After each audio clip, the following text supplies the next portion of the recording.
एक हफ्ते से दुनिया भर के जाने माने उद्योगपतियों में से एक गौतम अडानी चर्चाओं में है। दरअसल बीते दिनों अमेरिका रिसर्च फर्म हिंडनबर्ग की एक रिपोर्ट सामने आई थी, जिसने भारतीय उद्योगपति गौतम अडानी को बड़ा झटका दिया। जी हाँ, हम उन्हीं गौतम अडानी की बात कर रहे हैं जिनके पास सैकड़ों हेक्टेयर जमीन, बड़े बड़े पोर्ट्स, एयरपोर्ट और कंपनियां हैं। वो दुनिया भर के तीसरे सबसे अमीर आदमी थे, लेकिन आज उनका नाम टॉप 10 में भी कहीं नहीं है। कल तक दुनिया भर में डंका बजाने वाले गौतम अडानी की कंपनियों के शेयर आज भर भराकर टूटने लगे। यही नहीं, गिरावट का ये सिलसिला तब से अब तक लगातार जारी है। आखिर गौतम अडानी के साम्राज्य में ये सुनामी कैसे आई? अडानी ग्रुप के निवेशकों के सेंटीमेंट पर इसका क्या असर पड़ा और कैसे अडानी की कंपनियों के शेयर तेजी से गिरने लगे? आपको ये सब आसान भाषा में समझाएंगे अपनी इस स्पेशल रिपोर्ट में।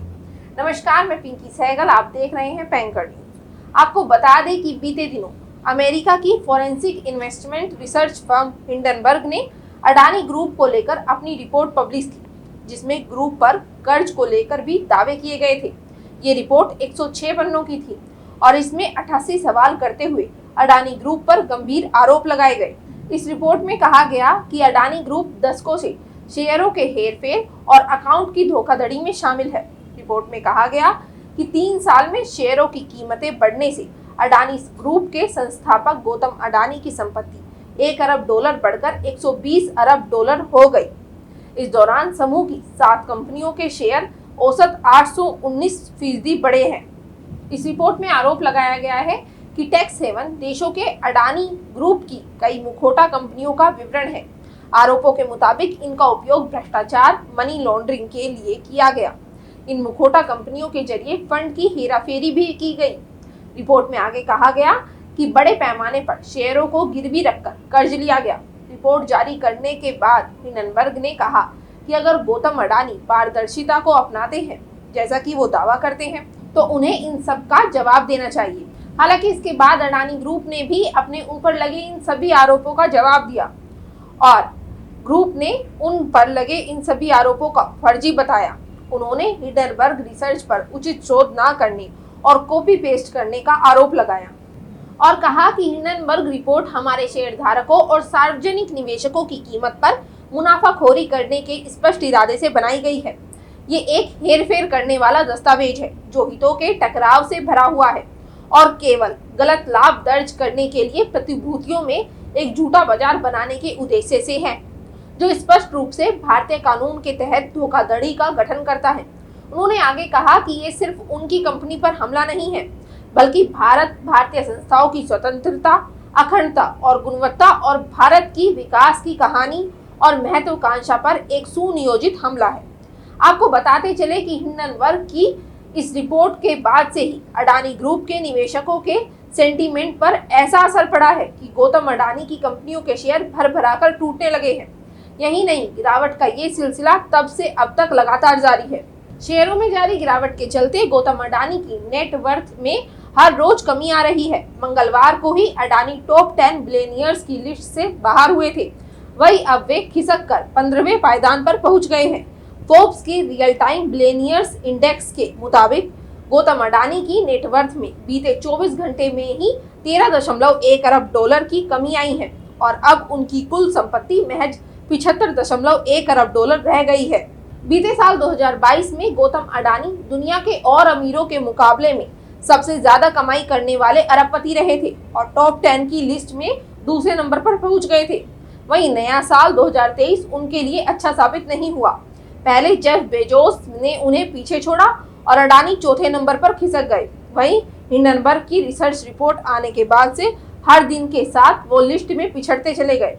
अडानी ग्रुप के स्टॉक मार्केट में लिस्टेड 7 कंपनियों के शेयरों में जो गिरावट आई है, उसके चलते अडानी ग्रुप की कंपनियों के कुल मार्केट कैप में सिर्फ 4 दिनों में ही करीब 7 लाख करोड़ रुपए घट गया है। अडानी टोटल गैस और अडानी ग्रीन एनर्जी के शेयरों में बीते 5 दिनों में सबसे ज्यादा 20% से ज्यादा की गिरावट देखने को मिली है। इसके अलावा शेयर बाजार में लिस्टेड उनकी कंपनियों अडानी पोर्ट्स से लेकर अडानी विल्मर तक के शेयर बुरी तरह से टूटे हैं और गिरावट का ये सिलसिला अभी भी जारी है।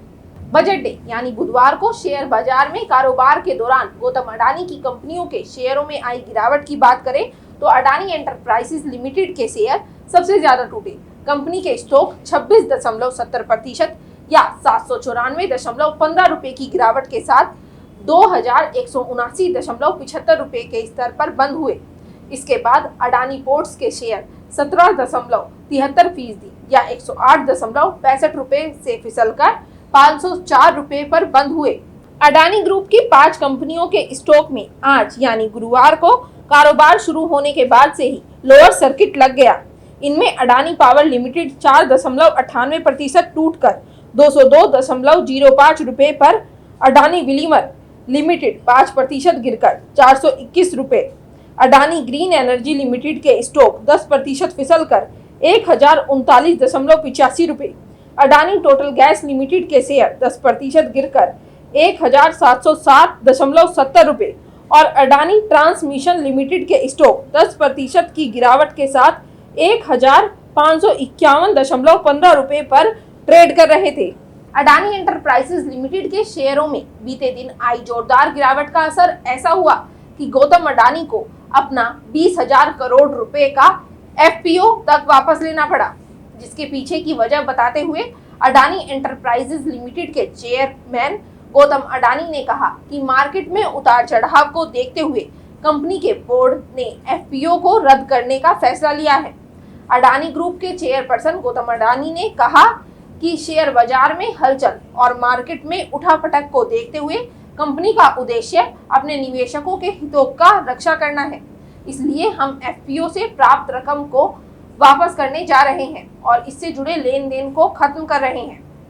बता दें कि अडानी ग्रुप के पास पैसा सिर्फ साधारण निवेशकों से ही नहीं आता, कई कंपनियों और सरकारी निवेशकों ने भी इस पर पैसा लगाया था, जिसमें से एक एलआईसी भी है। एलआईसी ने अडानी ग्रुप में 36,000 करोड़ रुपए से ज्यादा की रकम लगाई है। इसके अलावा दूसरी कई सरकारी कंपनियों ने भी अडानी की कंपनी में भारी निवेश किया था। अब अडानी पर मंडरा रहे खतरे के बादल का इन पर क्या असर पड़ेगा, ये तो वक्त ही बताएगा। आज की इस स्पेशल रिपोर्ट में बस इतना ही। आपको हमारी दी गई ये जानकारी कैसी लगी, हमें कमेंट करके जरूर बताएं। साथ ही वीडियो को लाइक और चैनल को सब्सक्राइब करना बिल्कुल न भूलें।